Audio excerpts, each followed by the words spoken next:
నేనే స్కూల్ నుంచి తీసుకురావాలి. తనని ఇంట్లో దిగబెట్టిన వెంటనే వచ్చేస్తాను. అంటే నాకన్నా నీకు ఆ పాపే ఎక్కువైందా? నేను నీకంత కానివాడిని అయిపోయానా? అలా మాట్లాడతావేంటన్నయ్య? ఈ ప్రపంచంలో నీ తర్వాతే ఇంకెవరైనా.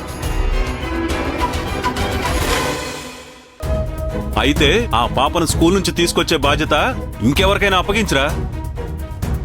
ఖుషి నన్నే స్కూల్కి రమ్మని చెప్పిందన్నయ్య.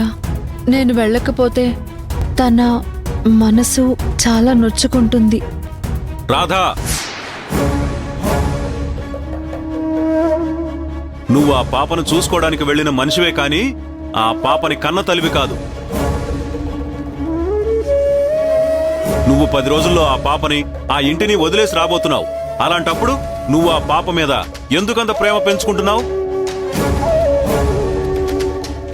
పాప విషయంలో నువ్వింత మదన పడుతుంటే తనను వదిలేసి ఎలా రాగలవు? అది కష్టమైనా నష్టమైనా నేనే భరిస్తానన్నయ్య.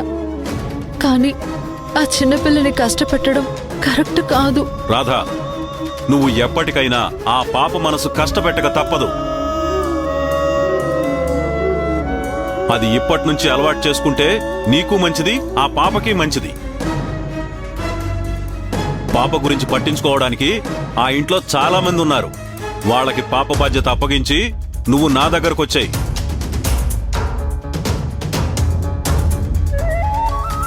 వస్తావా రావా? వస్తానన్నయ్య, నీ దగ్గరికే వస్తాను.